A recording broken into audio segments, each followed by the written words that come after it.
इस सेशन में कोशिश मैं ये करूँगा कि सिर्फ़ बतौर अदीब उन पर बात ना हो, बल्कि जिन मुख्तलिफ़ शोबा हाय ज़िंदगी में और मुख्तलिफ़ फ़नून की असनाफ़ में वो काम करते रहे, जिसमें ड्रामा है, उन्होंने फ़िल्म के लिए काम किया, फ़िल्म पढ़ाई, तो उन सब असनाफ़ को एक साथ लेकर चला जाए और इन मुख्तलिफ़ जॉनरास को वो किस तरीके से देखते हैं स्पेसिफ़िकली पाकिस्तानी पर्सपेक्टिव में, उसके बारे में उनका नुक्ता नज़र जानना जाए।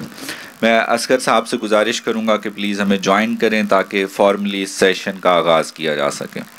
सर, मुकालमे का आगाज़ करते हैं। मैं सबसे पहले जिस चीज़ का मैंने ज़िक्र किया कि आपने अदब और आर्ट की मुख्तलिफ़ जो जहतें हैं उनके साथ एक ज़िंदगी का तवील अरसा गुजारा और मुख्तलिफ़ उन असनाफ़ में और जॉनरास में अपनी क्रिएटिव एक्सप्रेशन का इजहार किया, तो सबसे पहला सवाल ही यही है कि आप अदब को और आर्ट की इन मुख्तलिफ़ असनाफ़ को, जिनमें फ़िल्म के लिए आपने काम किया और ड्रामे के लिए काम किया, नावल लिखा, शॉर्ट स्टोरीज़ लिखी, स्क्रीन प्लेज़ लिखे और फ़िल्म के लिए काम किया, और फिर फ़िल्म के उस्ताद के तौर पर आपने फ़िल्म को मुख्तलिफ़ जामियात में लाहौर के पढ़ाया भी है एक तवील अरसे से, तो आप इन सब के सिंथेसिस को किस तरीके से देखेंगे और क्या ये सब आपस में जुड़ती हुई महसूस हुई, आपको लगा कि सबके लिए एक मुख्तलिफ़ शख्स दरकार होता है? बहुत शुक्रिया। सबसे पहले मैं जश्न इफ्तिखार आरिफ के ऑर्गेनाइज़र्स का, ख़ास तौर पर अब्बास ताबिश का, इफ्तिखार आरिफ साहब का शुक्रगुज़ार हूँ कि जिनके वसीले से ये मुकालमा हो रहा है, या जिस इस जश्न के नुक्ते नज़र से हम सब यहाँ मौजूद हैं। और यकीनन ये बहुत सारे मीडियम्स के ऊपर बात पहले से ही हो रही है यहाँ, तो मेरी खुशकिस्मती है कि 2-3 मीडियम्स ऐसे मुझे मिले कि जिनमें मुझे इजहार का मौका मिला। दुनिया में ये जो मीडियम्स हैं ये सब एक जगह पर हैं। हमारे यहाँ बदकिस्मती से एक ज़माना था जब ये मीडियम्स जो थे एक हो रहे थे। ये है 60s की बात, 70s की बात, कि जब कॉफ़ी हाउस में, पार्टी हाउस में मुसव्विर, शायर, फिक्शन राइटर्स, सहाफ़ी, इंटेलेक्चुअल्स, उनमें वकला भी शामिल थे, वो सब, और मौसीकार, ये सब मिल के बैठते थे। और इसका सबूत के अज़ीज़ की 2 किताबें हैं, 2 जिल्दों में के अज़ीज़ ने किताबें लिखी हैं। उनका नाम है memoirs of coffee house. Memoirs of coffee house अगर आप पढ़ें तो आपको महसूस होगा कि लाहौर एक ऐसा मरकज़ था जहाँ पर ये मीडियम सब एक साथ स्टडी भी हो रहे थे और प्रैक्टिस भी हो रहे थे। लेकिन बाद में फिर वो सारे सिलसिले टूट गए। एक्चुअली दुनिया में जब फिल्म से पहले अगर हम देखते हैं तो लिटरेचर है, थिएटर है, मौसीकी है। ये वो मीडियम थे, मुसव्वरी है, कि जिन्होंने फिल्म को गोद लिया। फिल्म का जो इन्वेंशन है, फिल्म का आना जो है, वो इसलिए आसान हो गया कि ये चारों मीडियम पहले से मौजूद थे और बहुत आला दर्जे से काम कर रहे थे। तो मैंने ये जो पढ़ा और देखा कि लिटरेचर जो है उसने इन सारे मीडियम्स को किस तरह ताकत दी।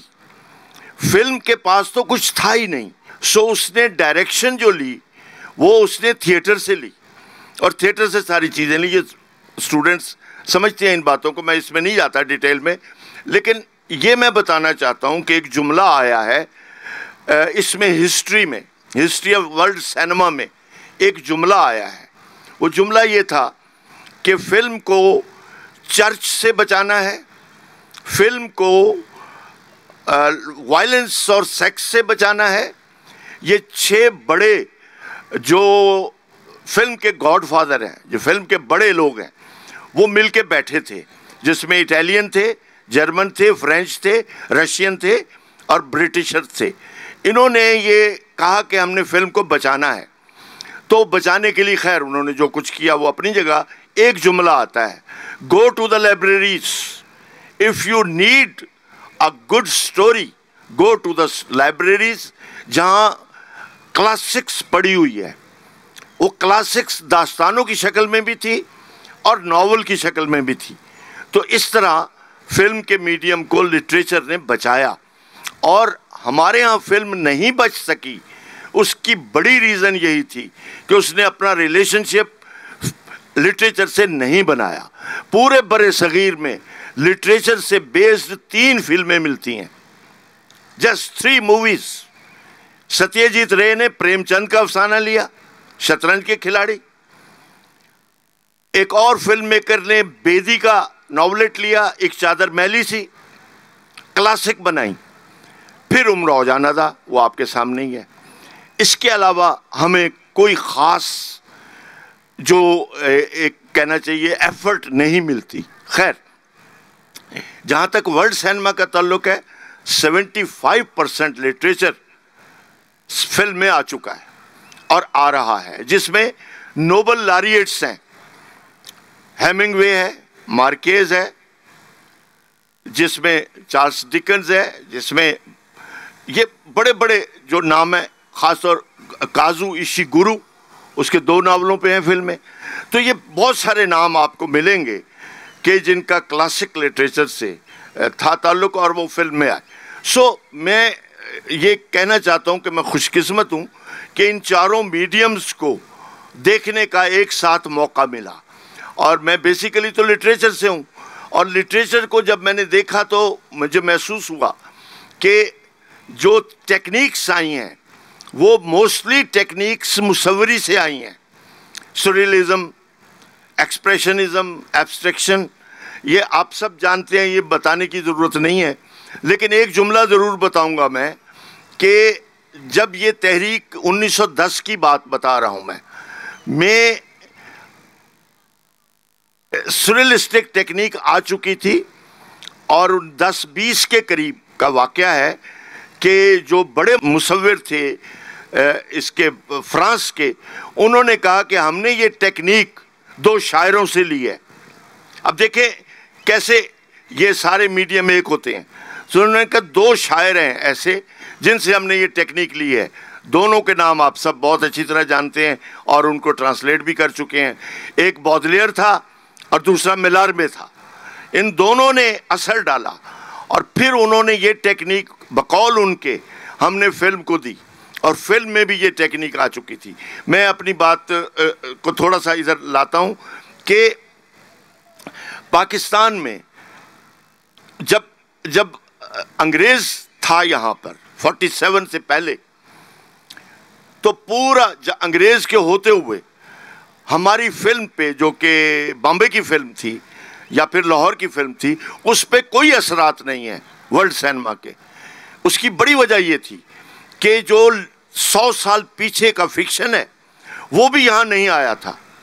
जेन ऑस्टन 1780 में, फिर Bronte sisters, Virginia Woolf, Joseph Conrad, ये सारे 1910-20 के आसपास के लोग हैं। D.H. लॉरेंस, इसका कोई शायबा हमारे लिटरेचर पे नहीं है। हम मिरातुल अरूज से सफ़र करके प्रेमचंद तक आते हैं, प्रेमचंद से सफ़र करके हम उमराव जान अदा तक आते हैं और फिर राशिदुल खैरी तक आते हैं। तो जो इम्पैक्ट होना चाहिए था वर्ल्ड फिक्शन का वो नहीं हुआ और वो नहीं आया इधर। उसके पीछे अंग्रेज़ का एक बहुत अहम जुमला है कि हमारा मसला बड़े सगीर में अपना निज़ाम तालीम लाना है।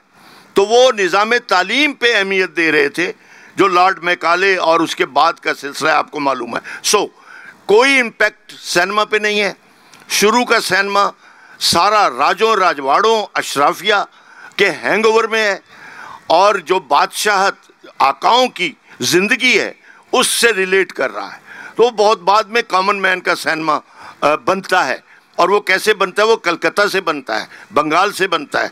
सो ये बहुत सारी चीज़ें हैं जो मेरे लिए बहुत अहम थी कि किस तरह लिटरेचर जो हमारा है उससे रिश्ता ना जोड़ के हमने किन किन मीडियम्स को नुकसान पहुंचाया है।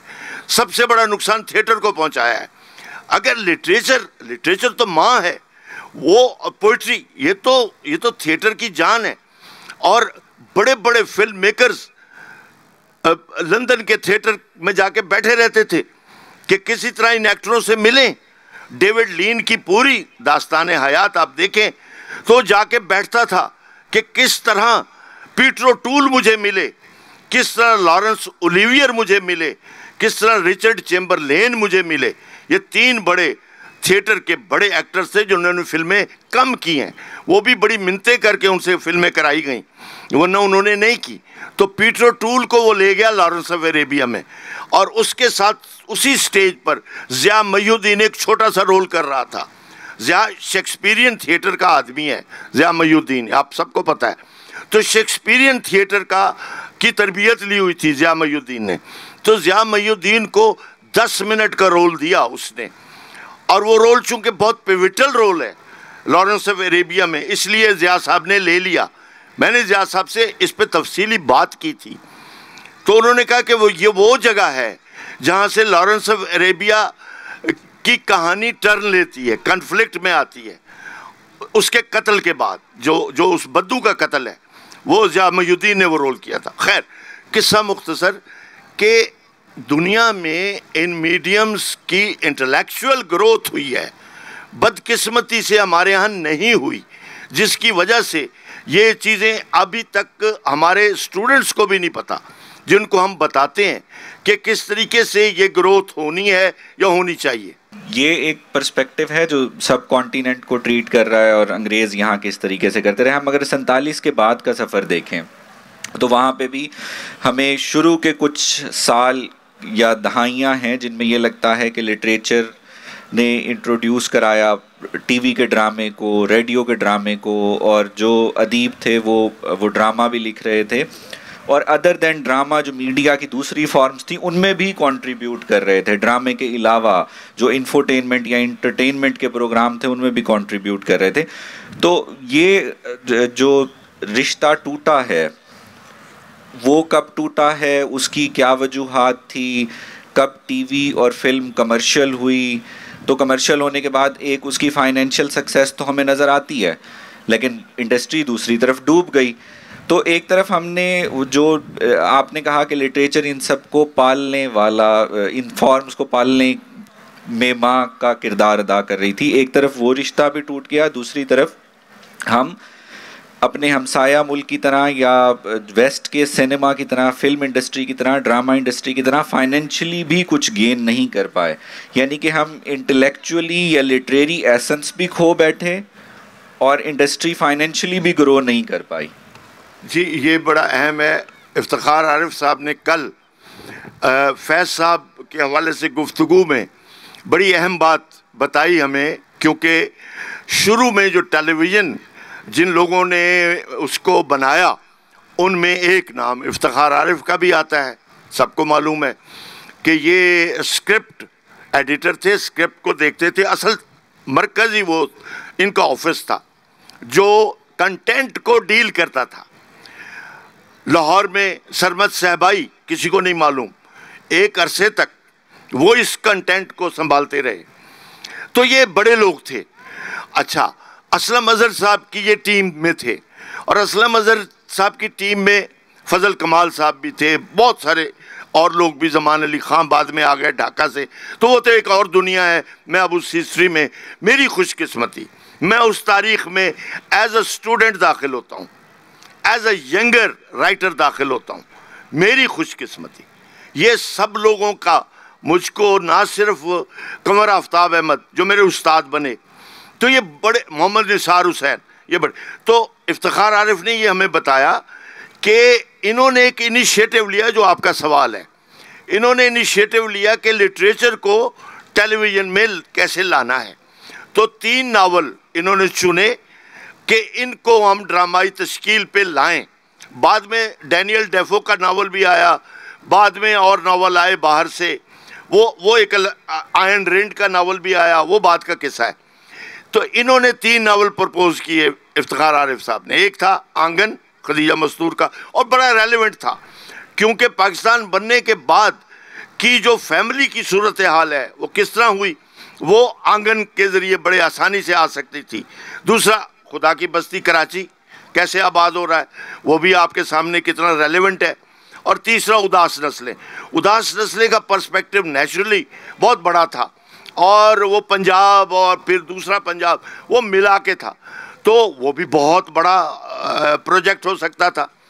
तो उसमें फैज़ साहब ने कुछ हिस्सा लिखा इनके कहने पे, इफ्तिखार साहब के कहने पे, खुदा की बस्ती। फिर बाद में वो शौकत सिद्दीकी ने फिर खुद उसको किया और वो आपने देखा। सो ये एफर्ट्स हुई। तो मेरा एंटर होना ज़रा बाद का किस्सा है। तो मुझसे पहले जो लोग काम कर चुके थे उसमें इशफाक अहमद बड़ा अहम नाम है। आज की जनरेशन को शायद नहीं इन चीज़ों का पता कि इशफाक अहमद रेडियो से आए थे। तो रेडियो से बहुत सारे लोग आए थे जो इस ड्रामे में आए। तो उनके पास एक क्राफ्ट था, उस क्राफ्ट की बेस पे वो आए। तो उनमें इशफाक अहमद थे, और दूसरा नाम अनवर सज्जाद का है, बहुत कम लोग जानते हैं। अच्छा, उधर से फिर हसीना मोइन, लेकिन उनका इतना लिटरेचर से बज़ाहिर ज़्यादा रिश्ता नहीं था, लेकिन शौकत सिद्दीकी का था। तो इस तरह से राइटर्स, फिर ख़ास तौर पर अपने सफदर मीर साहब, सफदर मीर जो थे वो आर्ट क्रिटिक थे, डॉन में पाकिस्तान टाइम्स में लिखते थे। तो ये बड़े लोग जब उसमें शामिल हुए तो फिर ज़ाहिर की सूरत हाल, इंतज़ार हुसैन ने भी लिखा, इन लोगों ने लिखा, और उसके ज़रिए से मैं तो बाद में आता हूँ। सो मैं ये समझता हूँ, बल्कि इशफाक अहमद एक दिन कहने लगे कि मियाँ इस मैदान के कांटे तो हमने उठाए हैं, फल खाने तुम आ गए हो। मोहब्बत से कह रहे थे, कोई ज़्यादा तंज नहीं कर रहे थे, प्यार से कह रहे थे कि तुम कामयाब हो गए हो प्राइवेट प्रोडक्शंस में, या तुम उस ज़माने में आए हो कि जिसमें प्राइवेट तरीके से आपको मुआवजा अच्छा मिल रहा है। तो ये उनका एक ख्याल था। खैर, सो मैं समझता हूँ कि पीटीवी की कामयाबी के पीछे फिल्म का जवाल भी है, क्योंकि फैमिलीज़ सिनेमा हाउस से उठ चुकी थी, और इस बात का असलम अज़हर को पता था, और असलम अज़हर की कोई नहीं सुनी गई फिल्म इंडस्ट्री वालों ने, क्योंकि वहाँ जो राइटर्स गए उनको निकाल दिया गया। ख़ास तौर पर कमर आफ्ताब गए, उन्होंने एक फ़िल्म बनाई झलक, वो चली नहीं, क्योंकि इशफाक अहमद की धूप और साए वो नहीं चलने दी। अहमद बशीर की फ़िल्म को वैसे वो खुद ले डूबा था, नीला पर्वत, उसका मौजू उसको ले डूबा। खैर, ये मिसालें हैं। तो इस तरह से सिनेमा हमारा आ गया, सिनेमा ओनर के हाथ में, डिस्ट्रीब्यूटर के हाथ में, रॉयल पार्क में, और फिल्म मेकर्स जो थे, और सेठ जो था जो पैसा लगा रहा था। तो इस तरह सिनेमा की जो फॉर्मेशन हुई वो इस तरह हुई। नतीजा ये। अच्छा, इसी तरह बॉलीवुड की भी हुई। तो बॉलीवुड कोई काबिल रश्क चीज़ नहीं है। ये मत समझें कि इंडियन सिनेमा कोई बहुत बड़ा सिनेमा है।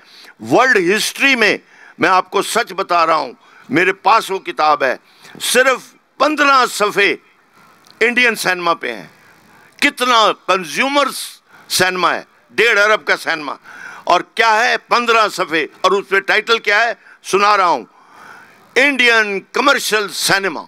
बस कमर्शियल सिनेमा। अच्छा, जबकि ईरानी सिनेमा पे पूरा का पूरा चैप्टर है, बाकी सारे नेशनल सिनेमाज जो भी हैं, तो ये कुछ भी नहीं है। बॉलीवुड ने कुछ नहीं सीखा दुनिया से, और अंग्रेज़ ने उसको सीखने भी नहीं दिया, और कोई चीज़ आने नहीं दी। रशियन सिनेमा, जर्मन सिनेमा बहुत टॉप पे था 47 से पहले, लेकिन उसने झलक नहीं आने दी। खैर, ये एक अलग मौजू है। सो कहना मैं ये चाहता हूँ कि क्या एक बड़ा सवाल आज उठता है कि क्या कंज्यूमर सोसाइटी, बड़ी कंज्यूमर सोसाइटी, आर्ट को, लिटरेचर को, फ़नून लतीफ़ा को हाईजैक नहीं कर लेती? हाईजैक कर लेती है, क्योंकि वो कहते हैं हम कंज्यूमर हैं, हमारा टेस्ट ये है, हमें वो दो, और वो देना पड़ता है, वो सेठ को देना पड़ता है। सो आपके सवाल को यहाँ कंक्लूड कर रहा हूँ कि वही सेठ आज के चैनल्स पे है, आज के चैनल्स पे वही सेठ है। यहाँ बैठे हुए हैं आज चैनल के जुबैरी साहब, ये विटनेस हैं। इन्होंने मुझसे एक सीरियल लिखवाया, मैंने कहा जुबैरी भाई ना लिखवाएं। इन्होंने कहा नहीं, आपका ये मौजू है, आपको ये लिखना है।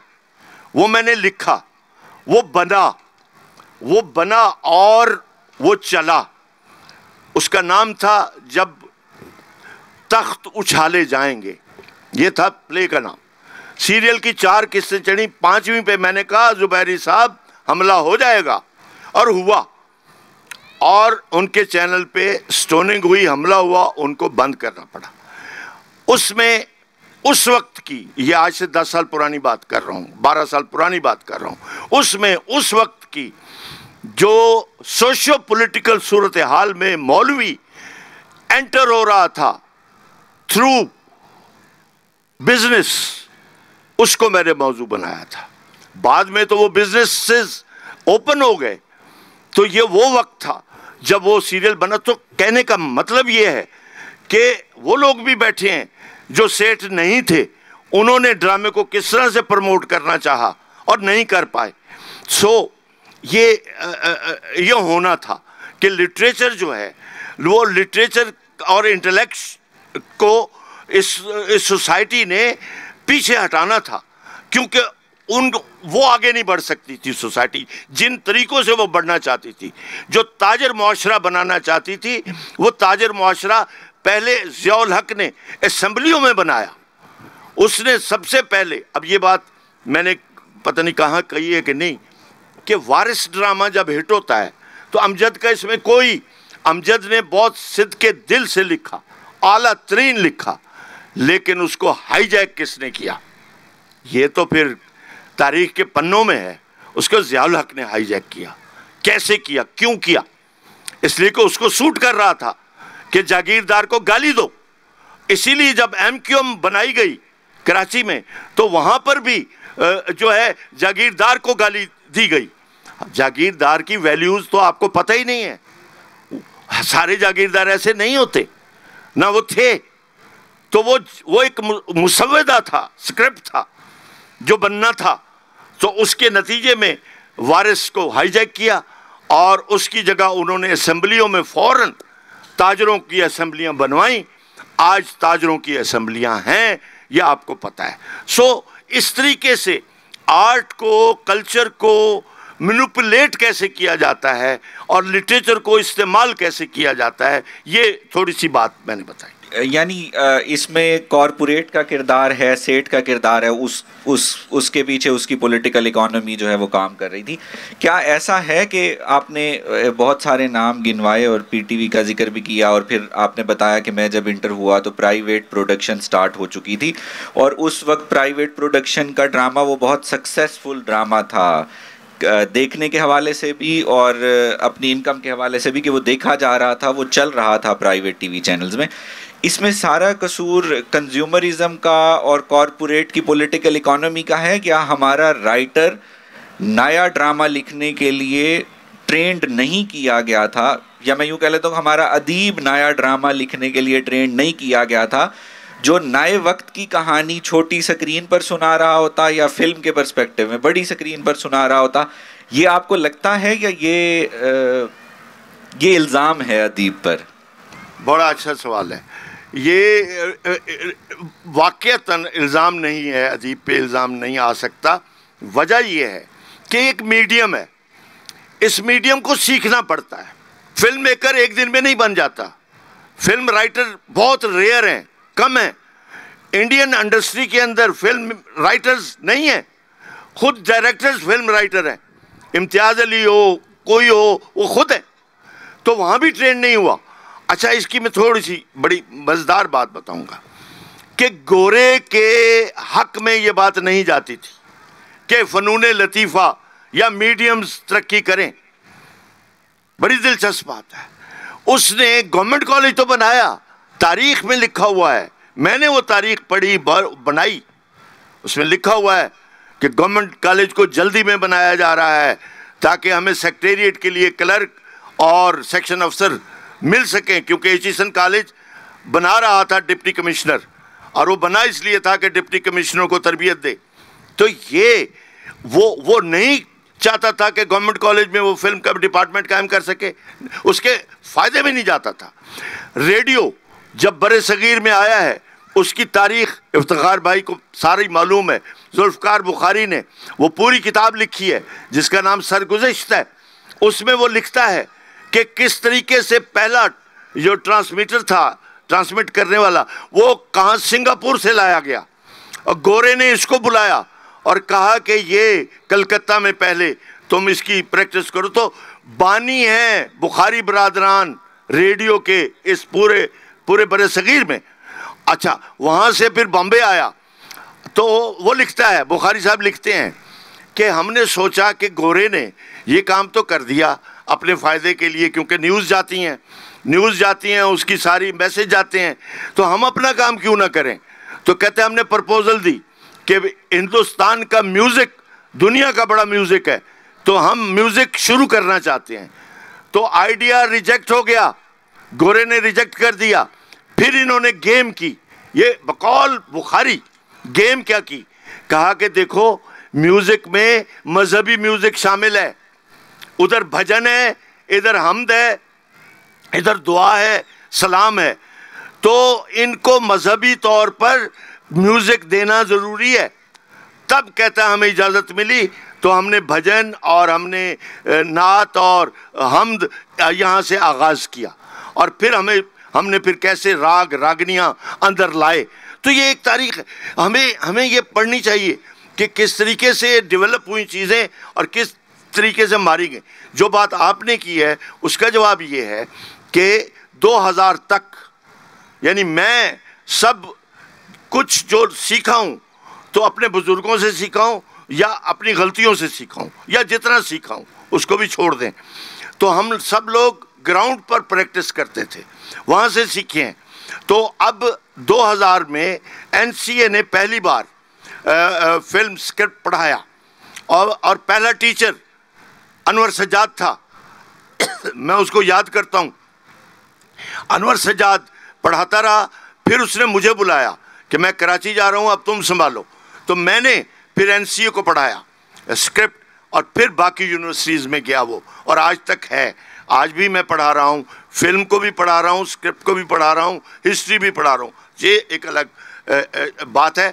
सो पॉइंट ये है कि अगर ये मीडियम्स अपने इंस्टीट्यूट बना लेते। अब इसमें एक वाक़या भुट्टो साहब का आता है, बातें बहुत ज़्यादा हैं लेकिन बताइएगा कि वक्त कब ख़त्म होगा।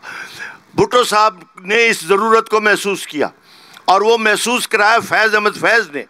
तो पहली बार कल्चरल पॉलिसी लिखवाई गई और गवाह बैठे हुए हैं, फैज़ साहब ने वो लिखी, और उसके अंदर सबसे अहम पॉइंट क्या था, मैंने वो पढ़ी है। सबसे अहम पॉइंट ये था कि पाकिस्तान को 5 सूबों या 4 सूबे उस वक्त थे, या 5 हैं, कि कल्चर की सपोर्ट हासिल है। म्यूज़िक अलग अलग है, उसके आर्ट्स अलग अलग हैं। इन सब ताकतों को जब तक सकाफती पॉलिसी में नहीं लाया जाएगा, ये सकाफती पॉलिसी नामुकम्मल रहेगी। तो पहली बार पाकिस्तानी ज़बानों का इदराक और उसके पोटेंशियल को फैज़ साहब ने महसूस किया, और उसके बाद उन्होंने कहा कि एक इदारा बनाया जाए। एकेडमी ऑफ लेटर्स उस वक्त बनी, PNCA बनी, लोक विरसा बनी, और एक और इदारा बना नेफ्टिक। उसका मतलब ये था, नेफ्टिक के पीछे भी असलम अज़हर और हमारे कुछ दोस्तों की सलाहियतें शामिल थीं जिन्होंने वो नेफ्टिक बनाया। उसका काम क्या था? उसका काम ये था, ये बात दोस्तों सुनने वाली है, उसका काम ये था कि दुनिया भर के सिनेमा को शोकेस किया जाए, और वो शोकेस हुआ। मसलन मैंने इसी लाहौर में बल्गारिया का फिल्म फेस्टिवल देखा है, ईरान का कई बार देखा है, फ्रांस का कई बार देखा है, जर्मन का कई बार देखा है। फिर जर्मन तो इंस्टीट्यूट था जो मुबारक अली जिसके सदर थे, गोएटे इंस्टीट्यूट, वहाँ पर वो प्रमोट हो रहा था। बताने वाली बात यह है, अल फलाह सिनेमा आज मौजूद है यहाँ, ये सरकारी सिनेमा था और हर फेस्टिवल यहाँ होता था, और उसके देखने वाले 10 लोग होते थे, 20 लोग होते थे। वो कौन थे? वो गवर्नमेंट कॉलेज लाहौर के थे, FC कॉलेज के थे, किनेड कॉलेज के, ये लोग देखते थे वो सिनेमा। और प्रोफेसर और स्टूडेंट्स, एक भी फिल्म मेकर आपकी लाहौर इंडस्ट्री का वहाँ नहीं होता था, वो बल्कि वो ऐलान करते थे कि ये बकवास है, इसमें मत जाओ देखने इसको। यानी वो सीखना ही नहीं चाहते थे, क्योंकि उनको अपनी रोटी रोजी उसी में दिखाई दे रही थी। तो वो कब तक दिखाई देती, वो आपके सामने है। अगला सवाल मैं करना चाह रहा हूँ, बतौर फिल्म और टीवी की एकेडेमिया के साथ आप मुंसलिक हैं पिछली 3 दहाइयों से। हम 2000 में फिल्म पाकिस्तान में 2000 या 2002 में डिपार्टमेंट्स बनना शुरू हुए। अब लाहौर शहर में कम से कम 7-8 डिपार्टमेंट हैं जो फिल्म और टीवी पढ़ा रहे हैं। दूसरी तरफ हमारे पास एक फॉर्मेट था जो स्किल बेस इंस्टीट्यूशंस का था, जिसकी पाकिस्तान में हमें एक मिसाल नापा की सूरत में नज़र आती है, या जितने सक्सेसफुल तरीके से दिल्ली स्कूल ऑफ ड्रामा ने लोग प्रोड्यूस किए, पाकिस्तान में हमें उसकी कुछ झलक नापा में नज़र आती है। तो अगर हम ये एक एकेडमिक ट्रेनिंग को कंपेयर करें उस स्किल बेस्ड ट्रेनिंग के साथ, जो लॉन्ग टर्म एक डिग्री बेस्ड ट्रेनिंग नहीं है, तो आप उसको फिर जो आर्टिस्ट वो प्रोड्यूस कर रहा है, बेशक वो परफॉर्म करने वाला है या लिखने वाला है, उसको किस तरीके से कंपेयर करते हैं? और अगर पाकिस्तान में इसकी ज़रूरत थी तो क्या ऐसा मसला था कि उस ज़रूरत को हम पूरा नहीं कर पाए? पॉलिसी मेकर्स का फॉल्ट है या हमारे पास ट्रेनर मौजूद नहीं है? अब इस बात पे तवज्जो क्या देने की ज़रूरत है कि हमें अब स्किल बेस्ड लोगों की ज़रूरत है, ना कि उन लोगों की ज़रूरत है जिनके पास एक पीला कागज़ हो? स्किल बेस्ड दो चीज़ें हैं, एक होता है साइंटिस्ट और एक होता है टेक्नीशियन। दोनों का फ़र्क है, आपको सबको पता है। हमने इंजीनियरिंग यूनिवर्सिटियां बनाई, एग्रीकल्चर यूनिवर्सिटी बनाई, कितने साइंटिस्ट प्रोड्यूस हुए आप पे छोड़ता हूं। टेक्नीशियन जरूर प्रोड्यूस हुए, लेकिन मैं कहता हूं टेक्नीशियन भी गनीमत है, क्योंकि टेक्नीशियन का होना भी उतना ही ज़रूरी है जितना साइंटिस्ट का होना ज़रूरी है। तो हम इस कॉम्बिनेशन को ना रख सके। अब आपका सवाल कि फिल्म को या टेलीविज़न को स्किल की बुनियादी ज़रूरत है, और इफ्तिखार भाई बैठे हैं कि ये स्किल सीखने के लिए हमारे लोग कहाँ जाते थे? जापान जाते थे, जर्मनी जाते थे। ये 2 मुल्क थे जिन्होंने हमें स्किल दी। लेकिन वो स्किल तो दे सकते थे, लेकिन एक बड़ा फिल्म मेकर नहीं बना सकते थे। ये एक अलग सवाल है। तो बड़ा फिल्म मेकर बड़े ड्रीम से बनता है, बड़े टैलेंट से बनता है, या उस वुसअत से बनता है जो वुसअत उसको हासिल हो। और उसके लिए क्या शर्त है? फिल्म मेकर के लिए शर्त ये है कि उसने कम से कम क्लासिक लिटरेचर पढ़ रखा हो। ये जितने बड़े फिल्म मेकर दुनिया में गुजरे हैं, सब ने लिटरेचर हिफ्ज कर रखा था। इंडिया में भी अब जो अच्छे हैं, वो जब तक ना ये नावल पढ़ के आए, वो कहानी पे नहीं बैठ सकते।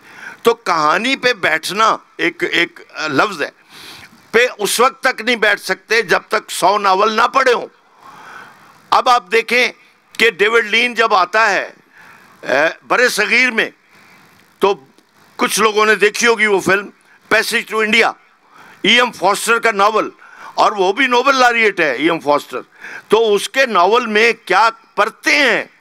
अगर आज वो पैसेज टू इंडिया इंडियन अवाम को दिखा दी जाए, तो मैं देखता हूं मोदी का वोट बैंक किधर जाता है। प्रो मुस्लिम मूवी है, मुसलमान कैरेक्टर है जो बंगाली है, डॉक्टर अजीज, और ये किरदार ज़िया मोहुद्दीन ने किया BBC में। जब पैसेज टू इंडिया BBC ने सीरियलाइज किया, तो ये डॉक्टर अजीज का किरदार ज़िया ने किया था। उस नॉवल ने बताया कि सेकुलर इंडिया क्या होता है, और सेकुलर इंडिया की जो शक्ल पैसेज टू इंडिया में है, वो मोदी को उसका आईना दिखाना चाहिए। वो क्या है कि डॉक्टर अजीज बेकसूर होता है, ठीक है, और अंग्रेज उसको फंसाना चाहता है और फंसा लेता है। तो अब उसके लड़ने के लिए वकील चाहिए। तो कलकत्ता से जो वकील आता है, एक पारसी है, एक हिंदू है, एक ईसाई है। ये पैनल बनता है, मुसलमान वकील उसमें नहीं है। वो कहते हैं कि हम लड़ेंगे ये केस। ये था सेकुलर इंडिया, जिसको पोर्ट्रे कर रहा है डेविड लीन, तो हम लोग तो अपनी तारीख को भी सही तरीके से नहीं जांचते, सही तरीके से नहीं देखते। तो आपके सवाल पे दोबारा आता हूँ कि ये बहुत बड़ा वसी एक रिसर्च का सब्जेक्ट है कि जो मैं पीएचडी के फिल्म के स्टूडेंट्स को पढ़ा रहा हूँ या उनको मदद दे रहा हूँ। वो बड़े ज़हीन बच्चे हैं जो पीएचडी कर रहे हैं फिल्म में। ये मेरे ख्याल पहली दफ़ा होगा जो फिल्म में पीएचडी होंगे हमारे इस खित्ते से। बहरहाल, तो उसमें जो इम्पोर्टेंट चीज़ है वो ये है कि आपको फिल्म मेकर भी बनाना है, स्किल भी देनी है और आर्ट भी क्रिएट करना है। तो आर्ट के क्रिएट करने के कोई फार्मूले नहीं होते। आर्ट क्रिएट होता है एनवायरनमेंट में, आर्ट क्रिएट होता है एक सिंथेसिस के साथ कि एक मुसव्वरी का भी उतना ही इल्म हो जितना नावल का इल्म है, उतना ही मौसीकी का इल्म भी हो। मैं इंतज़ार हुसैन को बहुत हम लोग पकड़ लेते थे कि इंतज़ार साहब ये क्या बात हुई, आप फिल्में नहीं देखते? कहने लगे भाई ले चलो, मैं खुद से कैसे जाऊं? तो सादा आदमी थे, तो हमारा उनसे मुतालबा ये था कि बहुत कुछ टेक्निक्स जो है स्टोरी टेलिंग की वो फिल्मों में आ चुकी हैं और बहुत आगे तक आ चुकी हैं।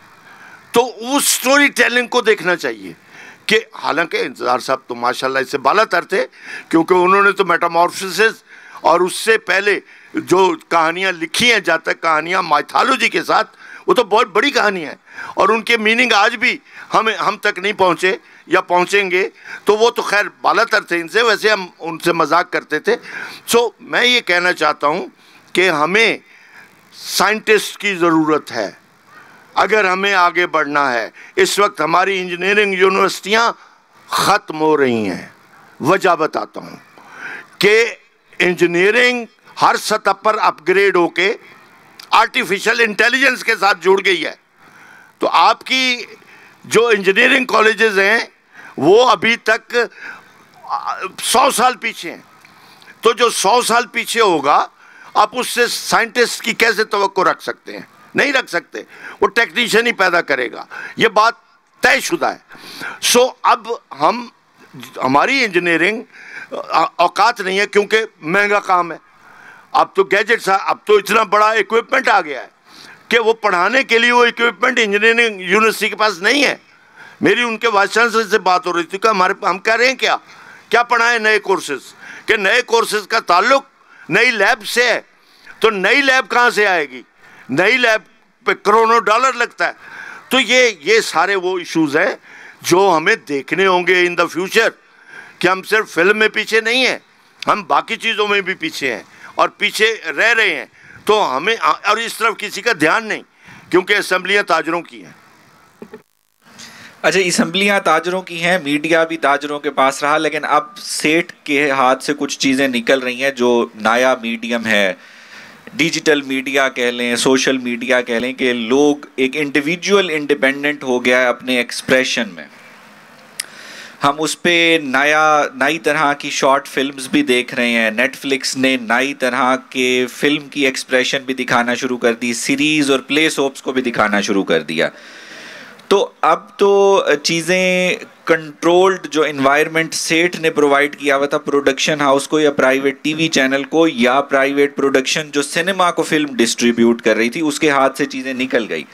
तो अब हमें जो फ्री मीडिया मिल रहा है यूट्यूब पे, सोशल मीडिया के डिफरेंट प्लेटफॉर्म्स पे, या वेबसाइट्स की सूरत में या नेटफ्लिक्स की सूरत में, वहाँ से आपको कोई उम्मीद है कि हमारा जो नौजवान है नायाब लिखने वाला या आर्ट को प्रोड्यूस करने वाला, वो डिजिटल आर्ट कह लें या विजुअल आर्ट्स कह लें, वो इसको चैलेंज कर पाएगा जो सेठ की टेंडेंसी थी? क्या वो उस पर कोई शिफ्ट आएगा? इसका आसान सा जवाब तो ये है कि सेठ उनको ख़रीद लेगा। ये एक आसान सा जवाब है, क्योंकि सेठ ख़रीदना जानता है। लेकिन ये एक फ़नी बात है, मैं इसको छोड़ता हूँ। बात ये है कि ये जो मीडिया आया है या आएगा, या आर्टिफिशियल इंटेलिजेंस जब आ रही है, तो उसके चैलेंजेस तो बहुत ही खौफनाक हैं। वो तो नावल लिख रहा है, भाई। 85,000 नावल फीड हो चुका है आर्टिफिशियल इंटेलिजेंस को। वो कहता है मुझसे लो नावल, कहता है एलेक शफक के रंग में नावल चाहिए, मार्केज के रंग में नावल चाहिए, क्या वो तो ये दे रहा है। और वो कहता है मैं स्केच भी बना दूंगा, मैं ये भी कर दूंगा, वो भी कर दूंगा। खैर, पॉइंट ये है कि जो ग्रोथ अनब्राइडल्ड होती है उसके नुकसानात बहुत होते हैं, क्योंकि इसके मुंह में लगाम नहीं है। गेट वे पे कोई चपरासी नहीं बैठा वो जो रोके, गेट पे चपरासी होना ज़रूरी है जो रोके क्या कंटेंट जाएगा क्या रुकेगा। सो मैं ये नहीं कह सकता कि इससे सेठ जो है वो हिम्मत हार देगा या उसके हाथ से चीज़ें निकल जाएंगी, नहीं निकलेंगी। उसकी वजह ये है कि कुछ चीज़ें इंस्टीट्यूशनलाइज होती हैं, तो जो चीज़ इंस्टीट्यूशनलाइज हैं उनको हाईजैक करना मुश्किल होता है। वो हाईजैक नहीं होंगी, और होंगी तो थोड़े टाइम के लिए होंगी, उसके बाद फिर वो कोई और रुख अख्तियार कर लेगा। सो इस वक्त जो चैलेंज है वो ये है कि आपके यहाँ क्या क्या क्या इंटेलेक्चुअल माहौल है कि नया लड़का, नई पौध, नई यूथ वो आइडियाज़ के साथ आ रही है, नहीं आ रही, और उनको कैसे ट्रेंड किया जाएगा, कैसे उनको इल्म दिया जाएगा, ट्रेंड भी नहीं, इल्म इल्म, नॉलेज नॉलेज नॉलेज। हम क्या क्या समझ बैठे हैं, हमने इंफॉर्मेशन को नॉलेज समझ लिया है। सबसे बड़ी गलती ये हुई है। हमारे स्टूडेंट के पास इंफॉर्मेशन आ गई, वो कहता है सर मुझे पता है आप कौन है, मुझे पता है फलां कौन है, मुझे पता है क्या गूगल या जो भी वो है। सो वो इंफॉर्मेशन है, इल्म नहीं है। इल्म तो आलमों के पास होता है, ज्ञानियों के पास होता है, वो इन जैसे शायरों के पास होता है जो बैठे हुए हैं, जो किसी को कुछ दें ना दें, मर्जी है फ़ाखर आरिफ की, दे ना दे, वो इनके पास है, गुदड़ी में है।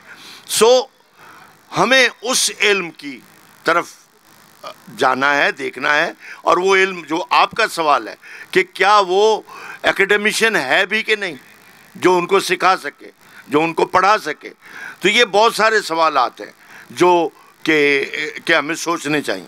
आपकी सजेशन क्या है कि ये अब फ़नून लतीफ़ा दोबारा किस तरीके से जुड़ सकते हैं, ये जो आज की अहद की ज़रूरियात हैं उनको मद्देनज़र रखते हुए कि सोसाइटी बहुत तेज़ हो गई है, अदब, आर्ट, फ़नून लतीफ़ा हमारी तरजीहात की बिल्कुल तहों की आखिरी तहों तक पहुँच चुके हैं, तो ये कैसे मुमकिन है कि दोबारा ये समाज के साथ जुड़ सकें और अदब और जो बाकी आर्ट की फॉर्म्स हैं उनमें वो कनेक्टिविटी बरकरार हो सके, जिससे बड़ा आर्ट इस समाज के लिए तख्लीक हो सके। बहुत अच्छा सवाल काजी साहब, आपने सवाल बहुत अच्छे निकाले। ये जो सवाल है इसका मैं आपको जवाब देता हूँ। परसों मेरा एक इंटरेक्शन था एनसीए की आर्किटेक्चर डिपार्टमेंट की क्लास के साथ। उन्होंने कहा जी हम इनको लिटरेचर पे ला रहे हैं, लिटरेचर भी पढ़ा रहे हैं, तो हमने इनको एक एक्सरसाइज दी है, ये बात सुनने वाली है, एक एक्सरसाइज दी है। सेकेंड वर्ल्ड वॉर के तनाजुर में टीएस इलियट को देखें और हेमिंगवे को देखें। हेमिंगवे पहली जंग अजीम में एम्बुलेंस ड्राइवर था, फिर उसके बाद उसकी ज़िंदगी कैसे गई, कैसे उसका आर्ट आया, तो वो कुछ 10-15 बच्चे बच्चियां इस पे काम करके आए थे, वेस्टलैंड पे काम करके आए थे, ओल्ड मैन एंड द सी पे काम करके आए थे, और बहुत सारी चीज़ों पे काम। तो मैं हैरान रह गया, मैंने उनसे सीखा बहुत कुछ कि किस तरह दूसरी जंग अजीम के बाद जो रेनेसां आ रहा था, जो 60s में आ रहा था, पैराडाइम शिफ्ट आ रही थी, वो उसके फुटप्रिंट्स कहाँ थे, ये उन बच्चों ने मुझे बताया, इफ्तिखार भाई, उन्होंने मुझे बताया कि वो फुटप्रिंट्स इस तरह चल रहे थे, नावलों में चल रहे थे, पोइट्री में चल रहे थे, और फिर सैमुअल बेकेट के वेटिंग फॉर गोडो तक आता है कि किस तरीके से वो एक एब्सर्ड ड्रामे की इस्तिलाह आती है, और वो एब्सर्ड नहीं होता, उससे ज़्यादा मीनिंगफुल कोई और चीज़ नहीं होती।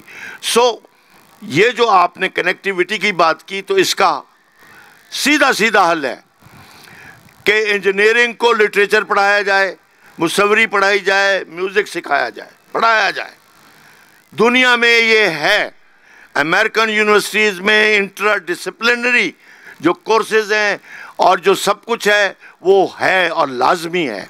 सो आप आज ये नहीं कर सकते कि मेडिकल के डॉक्टर को आप कहें कि सिर्फ तू मेडिकल का इल्म पढ़ के तो डॉक्टर बन जा, लोगों की जेबें काट, लोगों के गले काट, क्योंकि उसके अंदर का इंसान तो आप मार देते हैं।